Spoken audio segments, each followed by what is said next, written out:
Aristote et Dante découvrent les secrets de l'univers, partie 3, la fin de l'été.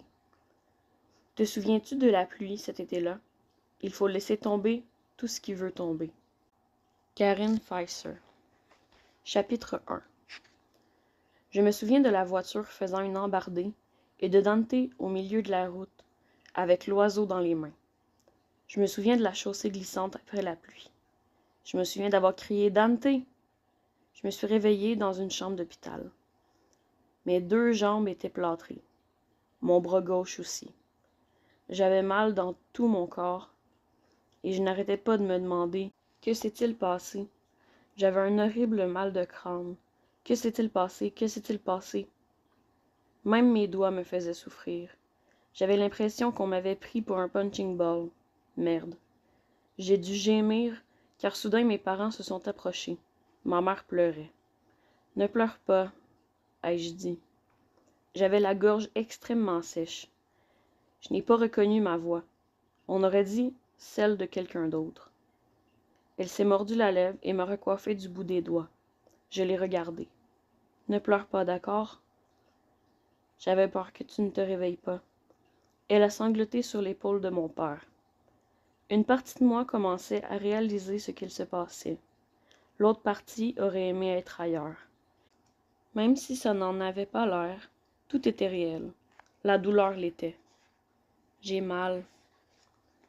C'est à cet instant que ma mère a cessé de pleurer et est redevenue elle-même.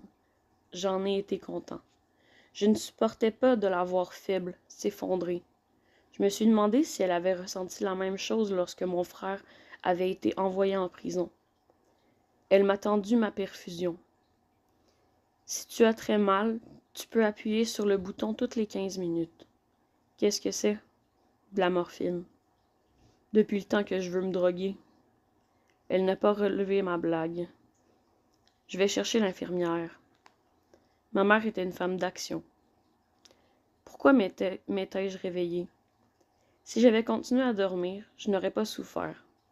Je préférais mes cauchemars à la douleur. Je me suis tournée vers mon père. Tout va bien, lui ai-je assuré sans en croire un mot.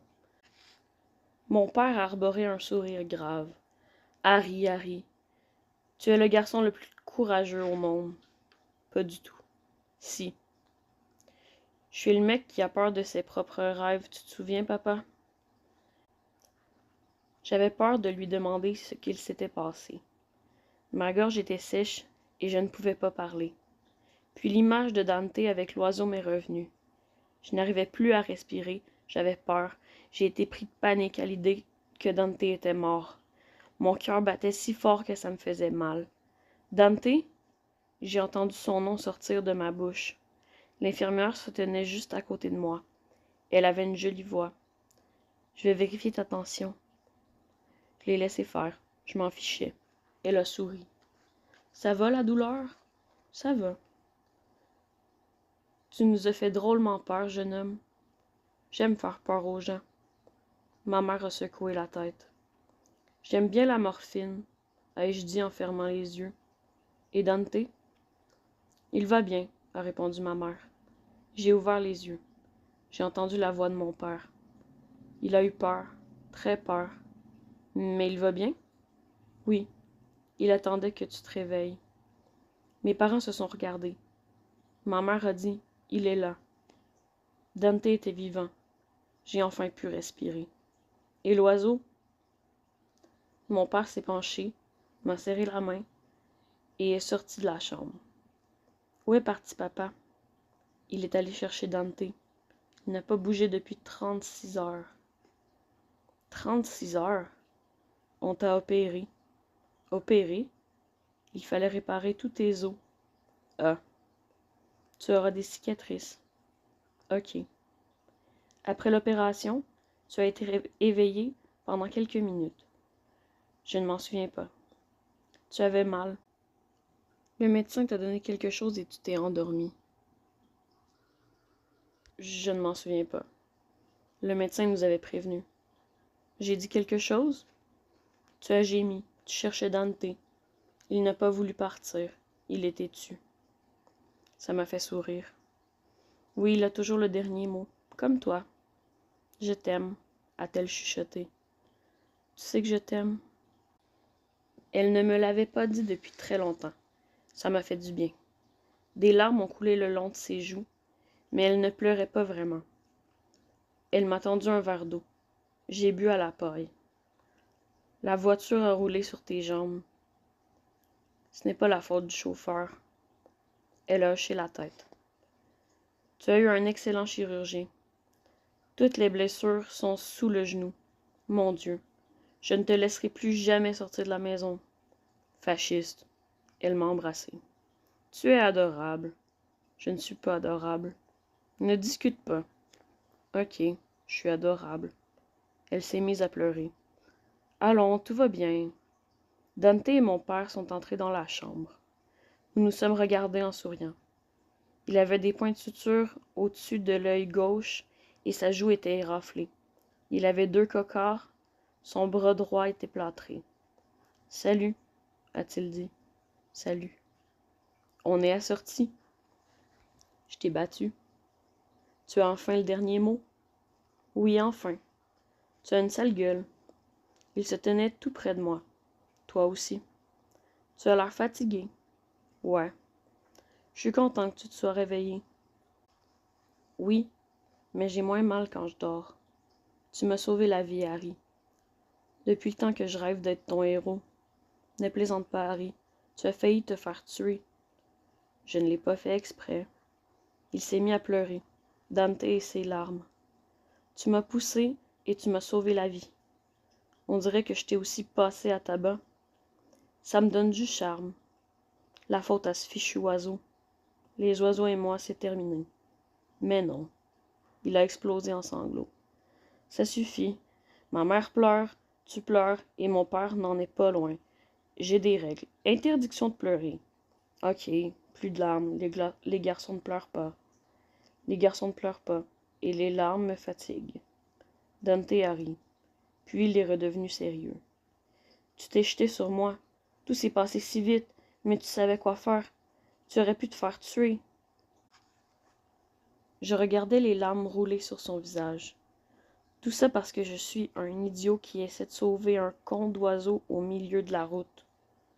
Tu ne respectes pas la règle concernant les pleurs, l'ai-je interrompu, et les oiseaux ne sont pas cons. Tu as failli mourir par ma faute. Tu n'as rien fait de mal. Les oiseaux, c'est terminé. J'aime bien les oiseaux. Je les laisse tomber. Tu m'as sauvé la vie. Je te dis que je n'ai pas fait exprès. Cela a fait rire tout le monde. J'étais épuisé et je souffrais. Dante a serré ma main en répétant « Je suis navré, Harry. Pardonne-moi. » Je crois que la morphine me faisait un peu délirer. Je me souviens d'avoir chantonné la bamba. Je ne pouvais plus garder les yeux ouverts. Je me souviens de Dante serrant ma main et d'avoir pensé « Te pardonner? Quoi, Dante? Qui a-t-il à pardonner? » Je ne sais pas pourquoi, mais dans mes rêves, Dante et moi étions pieds nus. La pluie ne cessait de tomber. Et j'avais peur. Chapitre 2. Je ne sais pas combien de temps je suis restée à l'hôpital. 4 jours, 5, 6, une éternité. On m'a fait toutes sortes d'examens. C'est ce qu'ils font dans les hôpitaux. Ils voulaient vérifier que je n'avais pas de lésions internes, surtout au cerveau. Un neurologue est venu me voir. Je ne l'ai pas aimé. Il avait l'air de ne pas s'intéresser aux autres, ou trop. Il n'était pas doué pour la communication. Au lieu de parler, il prenait beaucoup de notes. En revanche, j'ai appris que les infirmières adorent discuter de tout et de rien et prendre vos constantes en même temps.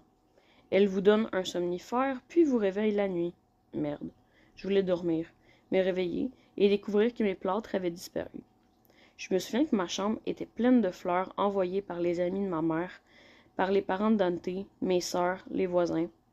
Jusqu'à présent, je n'avais aucune opinion sur les fleurs. J'ai décidé que je ne les aimais pas. J'aimais bien mon chirurgien. Il était assez jeune et sportif, le genre grand gringo aux longs doigts de pianiste. J'ai rêvé que ses mains guérissaient l'oiseau de Dante qui s'envolait dans le ciel d'été. C'était un joli rêve. J'en faisais rarement. Docteur Charles, c'était son nom. Il savait ce qu'il faisait. Un type bien. Il a répondu à toutes mes questions, et j'en avais beaucoup. J'ai des broches dans les jambes? Oui. Pour toujours? Oui. Et vous n'aurez pas à opérer de nouveau? J'espère que non. Vous adorez discuter, vous? Il a ri. T'es un dur à cuire, toi. Je ne crois pas. Moi, je pense que tu es très très fort. Ah oui? Oui, vraiment, Aristote. Je peux te dire un truc? Appelez-moi Harry. Harry. Il a souri. Je suis épaté. Tu t'es accroché pendant l'opération et tu tiens bien le coup maintenant. C'est vraiment incroyable. C'est juste une question de chance et de gènes. Les gènes viennent de mes parents et la chance, je sais pas, de Dieu. Tu es croyant? Pas vraiment. Ma mère, si.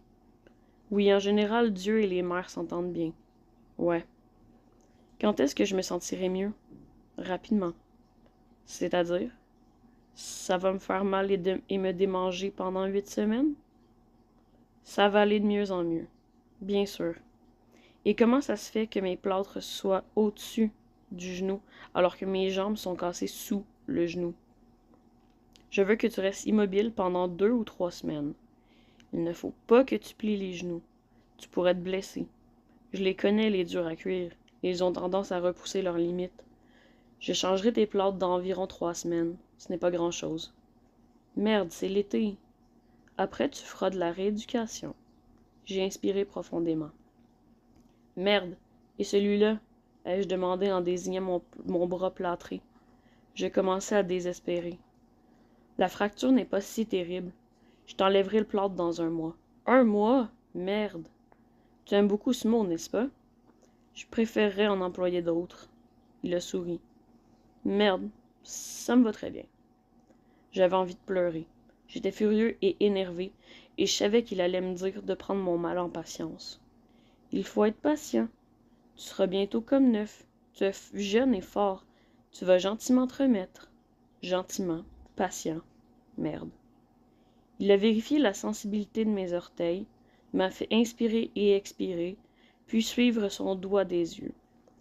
Tu sais, c'est assez incroyable ce que tu as fait pour ton ami Dante. J'aimerais qu'on arrête de parler de ça. Il a eu l'air étonné. Tu aurais pu finir paraplégique, ou pire. Pire? Tu aurais pu te faire tuer? C'est ce que tout le monde dit, mais docteur, je suis vivant. Tu n'aimes pas ton statut de héros, hein? J'ai dit à Dante que je ne l'avais pas fait exprès. Tout le monde pense que je rigole, mais ce n'est pas une blague. Je ne me souviens même pas m'être jeté sur lui. Je ne me suis pas dit « je vais sauver mon ami Dante », pas du tout. C'était juste un réflexe. Juste un réflexe, c'est tout. Exactement. Et tu n'es pas responsable. C'est arrivé, c'est tout. C'est tout. Oui. J'ai une autre théorie. Évidemment que vous êtes un adulte.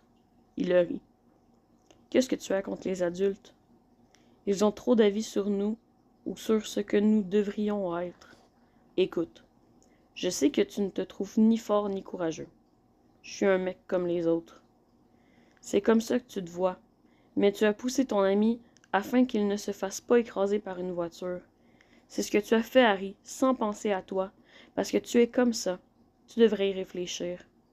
Pourquoi faire? Pense-y, c'est tout. Je n'ai pas tellement envie de réfléchir. Ok. Sache simplement qu'il existe peu de gens comme toi, Harry. Je vous l'ai dit, docteur, c'était juste un réflexe. Il a souri et a posé sa main sur mon épaule. Je connais les gens comme toi, Harry. J'ai bien compris. Eh bien, moi, je n'avais pas saisi tout ce qu'il venait de dire.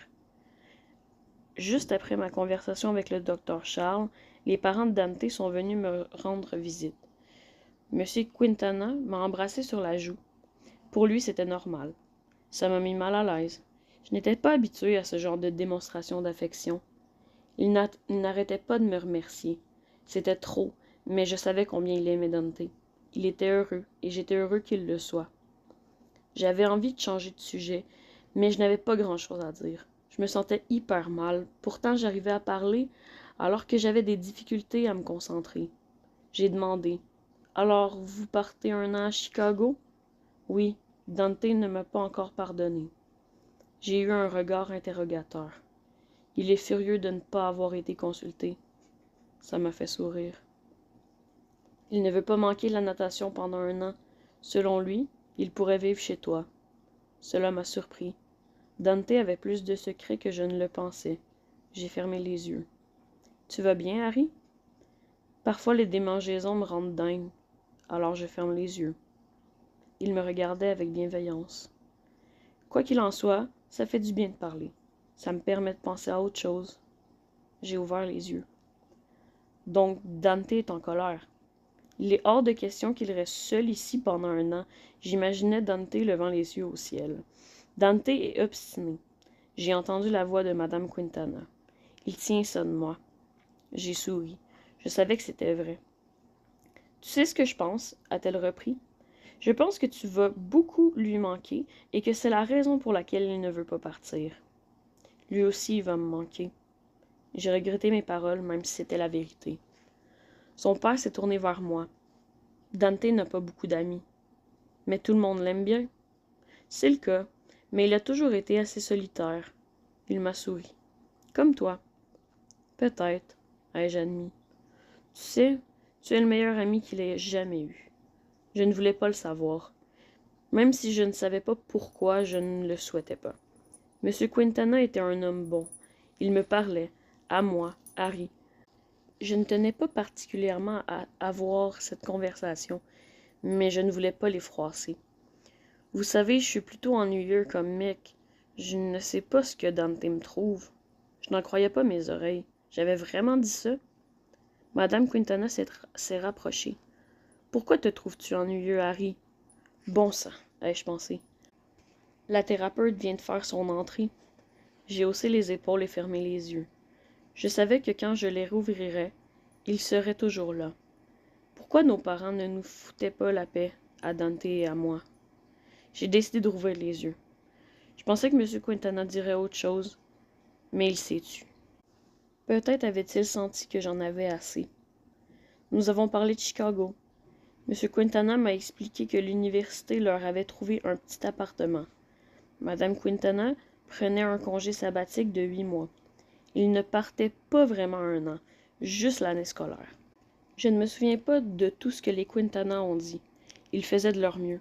Une partie de moi s'en fichait complètement. Évidemment, la conversation est revenue sur Dante et moi. Madame Quintana a dit qu'elle allait emmener Dante voir un psy. Elle a ajouté que ce serait une bonne idée que j'en voie un aussi. Elle parlait comme une thérapeute, quoi. Je m'inquiète pour vous deux. Vous devriez prendre un café avec ma mère.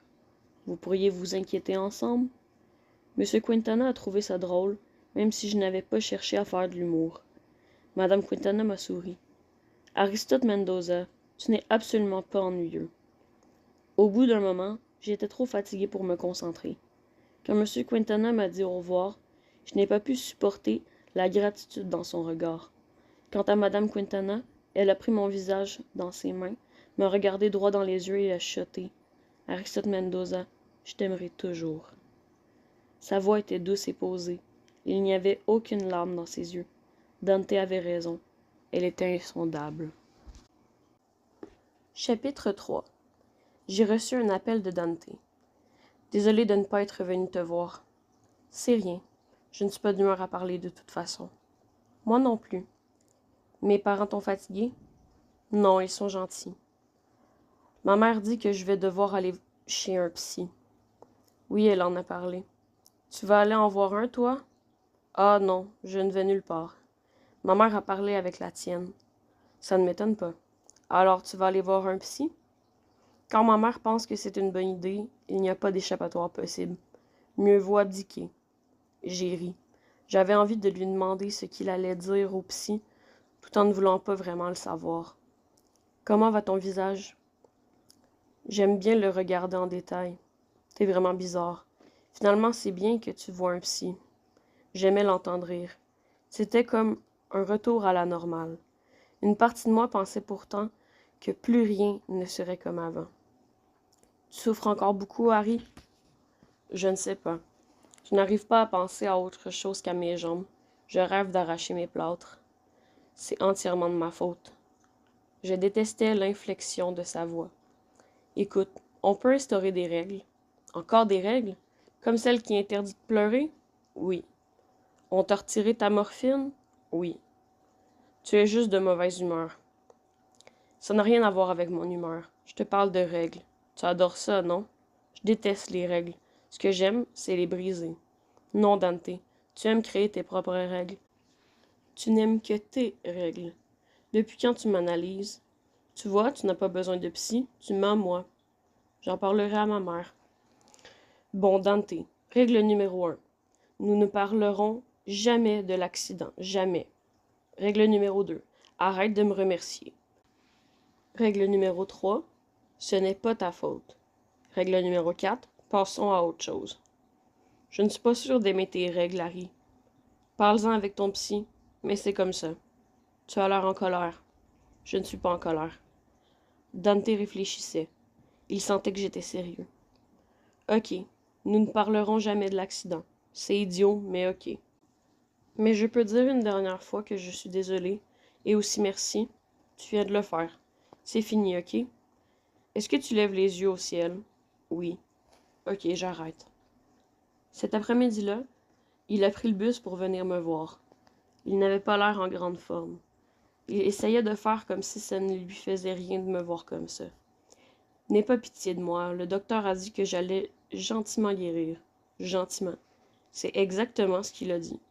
Dans 8, 10, disons 12 semaines, je serai redevenu moi-même, même si on ne peut pas dire que ce soit une perspective heureuse. Dante a ri, puis s'est interrompu. Vas-tu décréter une loi interdisant de rire? Ça fait toujours du bien de rire. Tant mieux. Il s'est assis et a sorti des livres de son sac à dos. Je t'ai apporté de quoi lire. Les raisins de la colère et Guerre et paix. Super. Il a balayé la chambre du regard. J'aurais dû t'apporter des fleurs. Je déteste les fleurs. Je m'en doutais un peu. J'ai jeté un œil aux livres.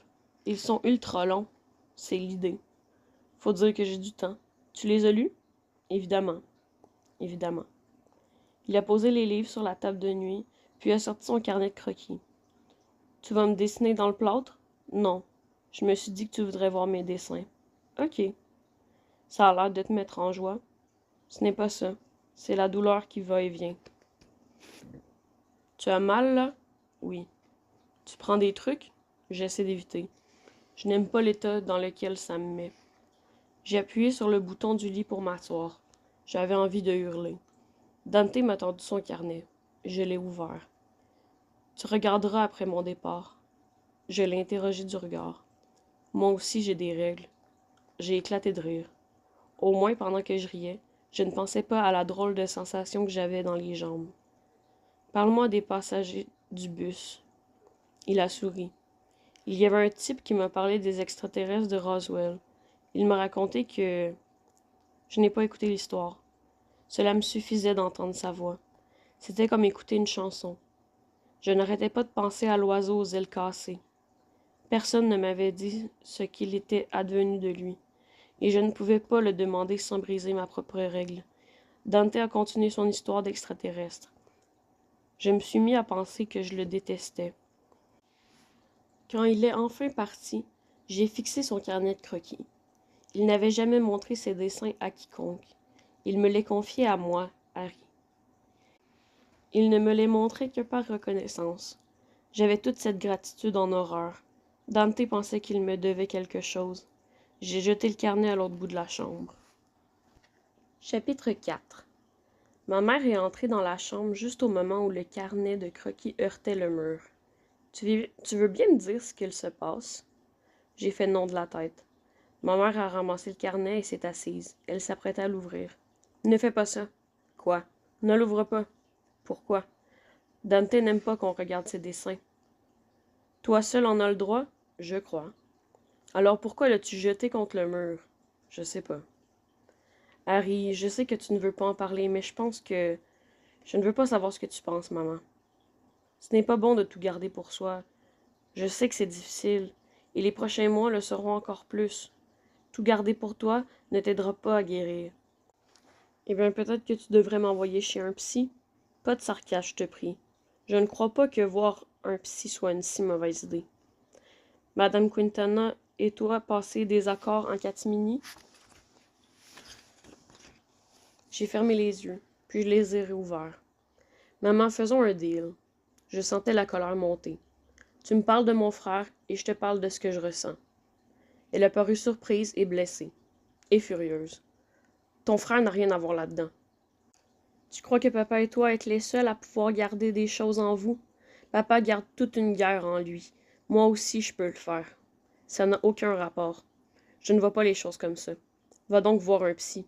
Et papa aussi. Peut-être qu'après, j'irai en voir un. Je vais me chercher un café.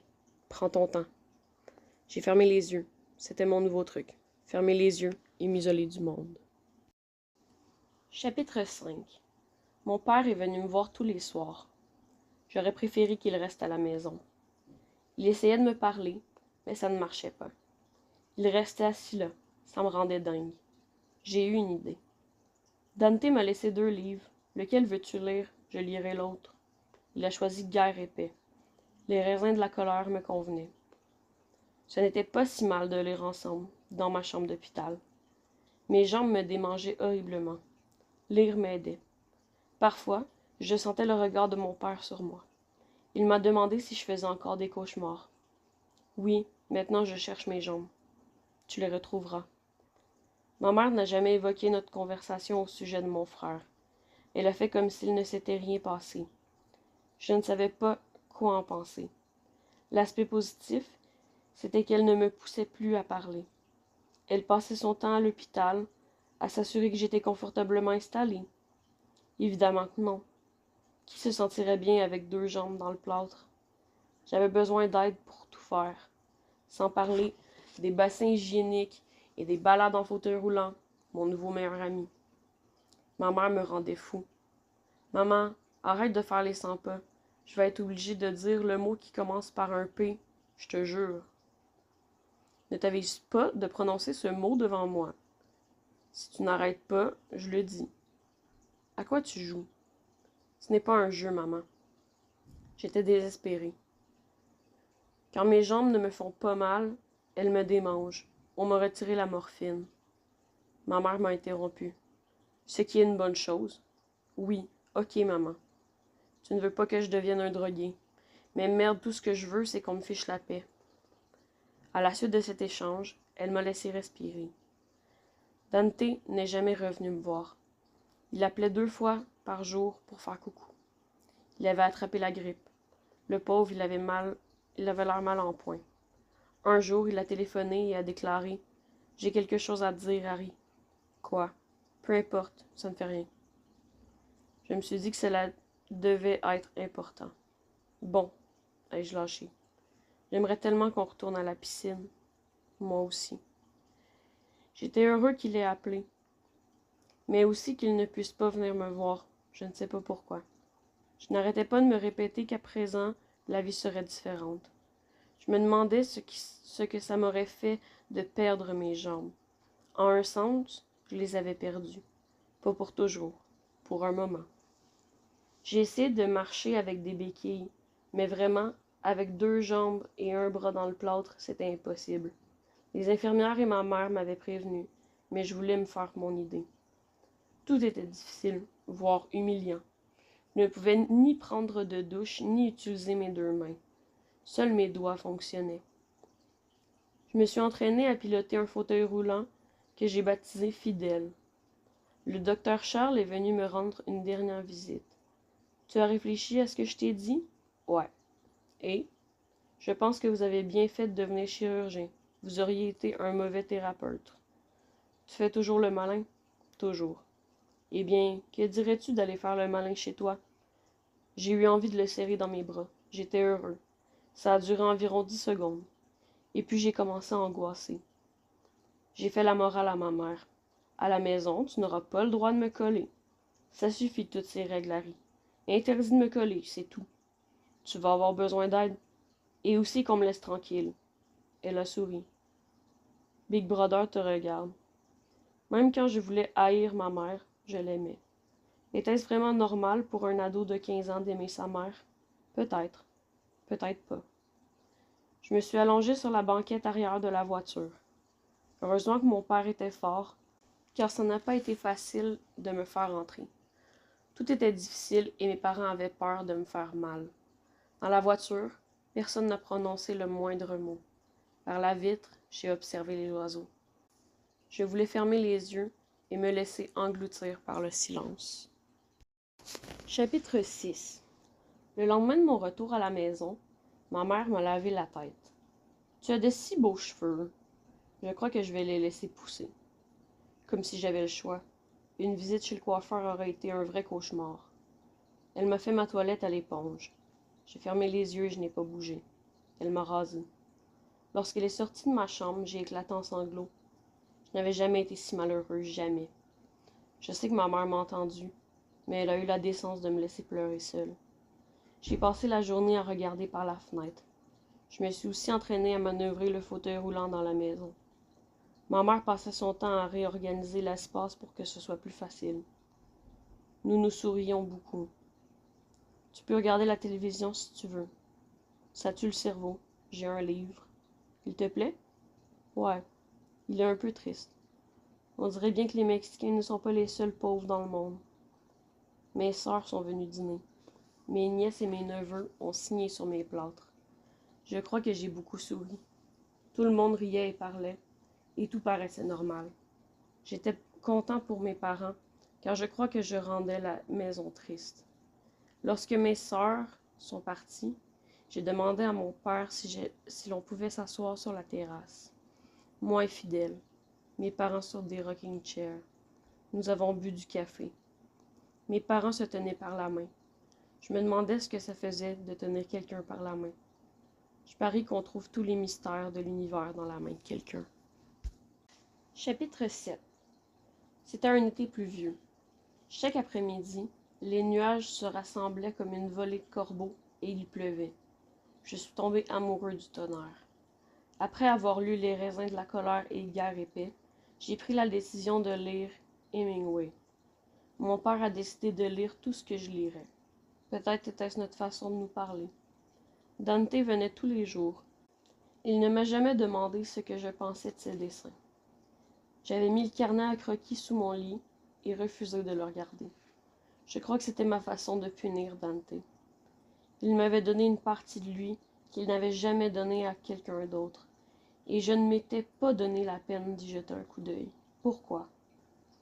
Un jour, il a lâché qu'il était allé voir un psy. J'espérais qu'il ne me parlerait pas de sa séance. Il n'a rien dit. J'en étais soulagée, puis fâchée. D'accord, j'étais lunatique. Dante me regardait fixement. Quoi? Tu vas y aller? Où? Voir un psy, crétin. Non. Non? J'ai baissé les yeux sur mes jambes. Ça aide de voir un psy, vraiment. Tu vas y retourner? Peut-être. J'ai hoché la tête. Parler n'aide pas tout le monde. Dante a souri. Dit le grand bavard. J'ai souri également. Chapitre 8. Je ne sais pas comment c'est arrivé, mais un matin, Dante est venu chez moi et a proposé de me faire ma toilette. Eh bien, c'est plutôt ma mère qui le fait. Elle a dit qu'elle était d'accord. Tu lui as demandé? Oui. Ah. Enfin, c'est plutôt à elle de le faire. Et ton père, il t'a déjà fait ta toilette? Non. Il t'a rasé? Non. Je ne veux pas qu'il le fasse. Pourquoi? Parce que. Il était calme. Je ne te ferai pas mal. Laisse-moi faire. Au lieu de lui dire d'aller se faire foutre, j'ai dit d'accord. J'avais appris à être parfaitement passif pendant que ma mère me lavait et me rasait. Je fermais les yeux et je pensais au personnage du roman que je lisais. J'ai fermé les yeux. J'ai senti les mains de Dante sur mon épaule, mon dos et mon torse, l'eau chaude, le savon, le gant de toilette. Ses mains étaient plus grandes que celles de ma mère, et plus douces. Il était lent, méthodique, attentionné. Entre ses mains, je me sentais aussi fragile que de la porcelaine. Je n'ai jamais ouvert les yeux. Nous n'avons pas parlé. Il m'a rasé. Une fois qu'il a eu terminé, j'ai ouvert les yeux. Des larmes coulaient le long de ses joues. J'aurais dû m'en douter. J'avais envie de lui hurler dessus, de lui dire que ce serait plutôt à moi de pleurer. Dante ressemblait à un ange, et j'avais envie de lui mettre mon poing dans la gueule. Je ne supportais pas ma propre cruauté. Chapitre 9. 3 semaines et 2 jours après l'accident, je suis allée chez le médecin pour changer mes plâtres et passer des radios. Mon père avait pris sa journée. Étrangement, sur la route, il a été très bavard. Pour le 13 août... Ok, ma date de naissance. Je me suis dit que tu aimerais avoir une voiture. Une voiture? Merde.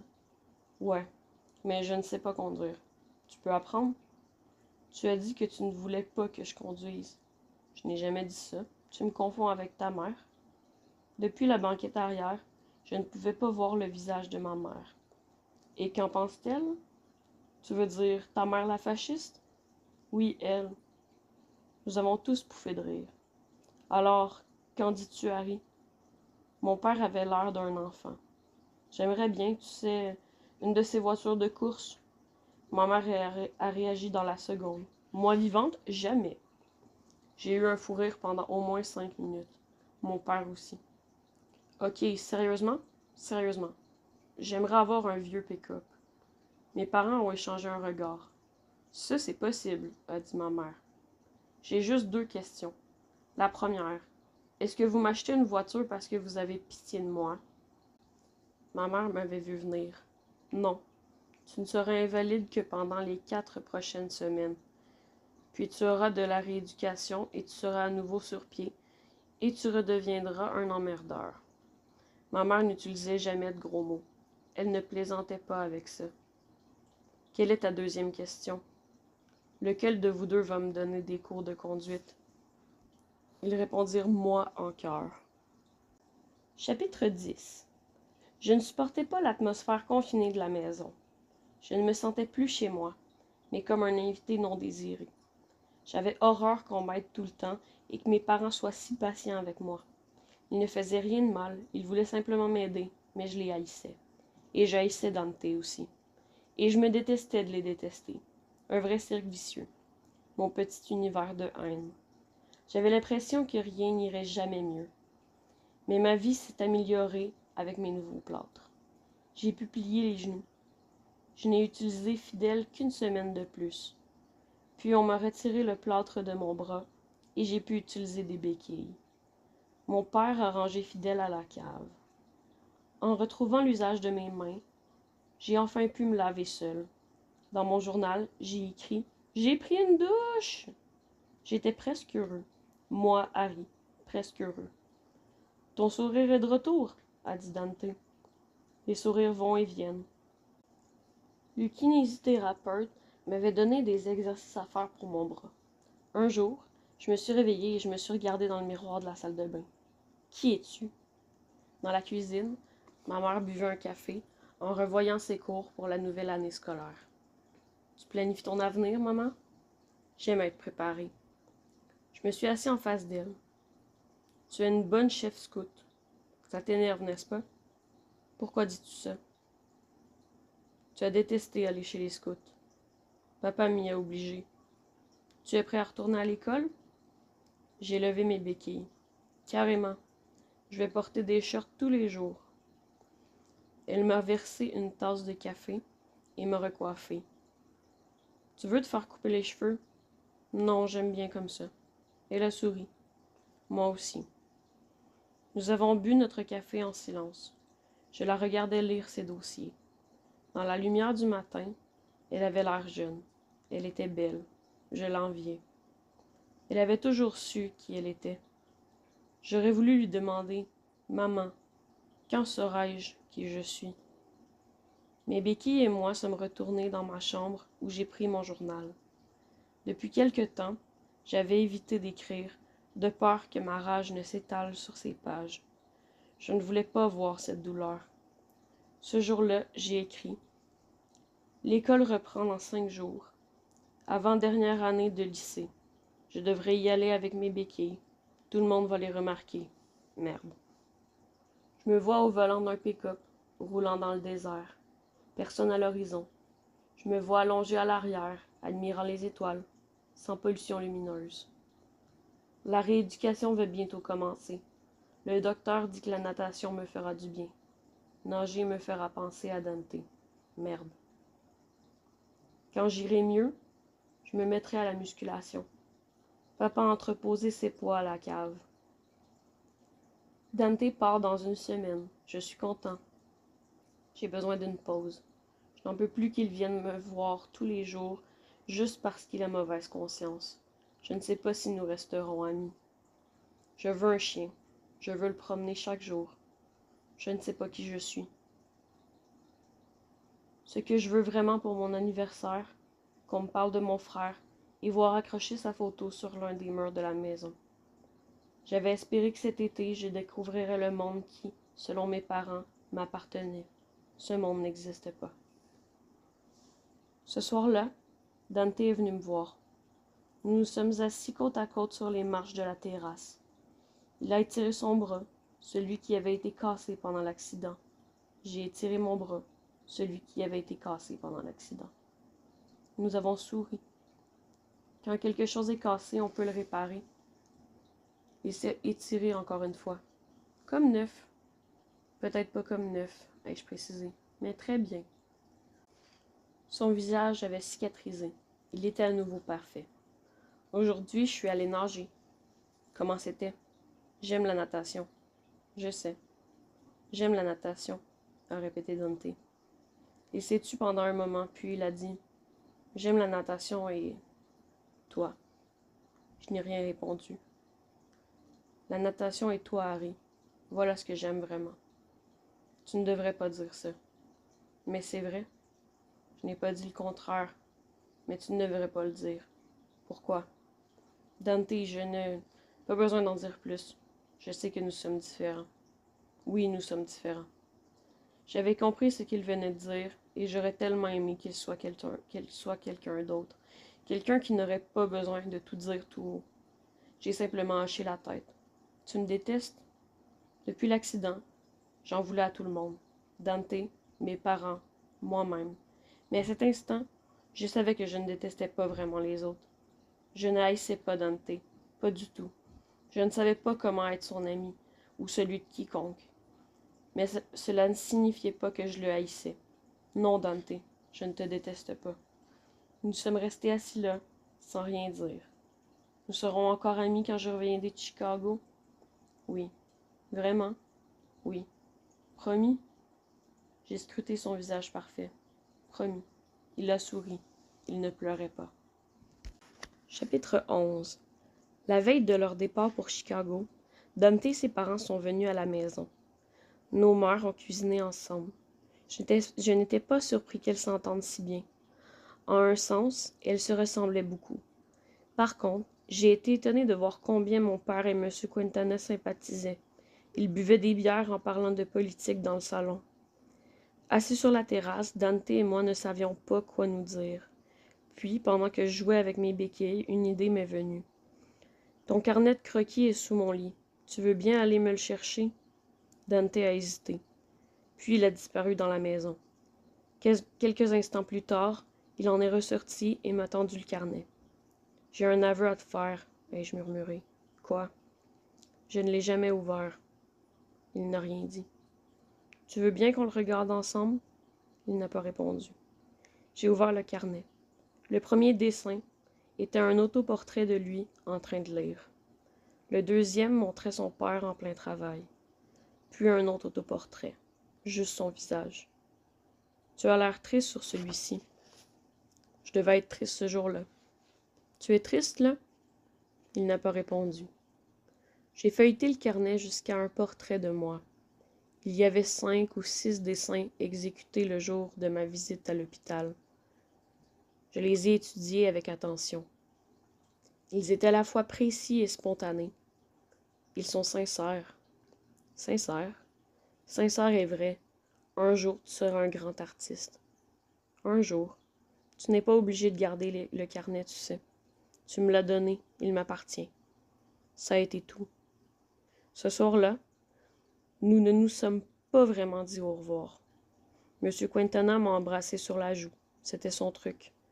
Madame Quintana m'a pris le menton et m'a regardé droit dans les yeux, comme elle l'avait fait à l'hôpital. Dante m'a serré dans ses bras. Je l'ai serré aussi. « Ah, dans quelques mois, a-t-il lancé. « Ouais. » Je t'écrirai. Je savais qu'il le ferait. Je n'étais pas sûre de lui répondre. Après leur départ, il s'est mis à pleuvoir. Assis sur la terrasse avec mes parents, je n'arrêtais pas de revoir Dante sous la pluie avec l'oiseau dans les mains. Impossible de savoir s'il souriait ou non. Je me suis mordu la lèvre pour m'empêcher de pleurer. J'aime la pluie, a murmuré ma mère. Moi aussi je l'aime, moi aussi. J'avais l'impression d'être le garçon le plus triste de l'univers. L'été était terminé, et c'était la fin du monde.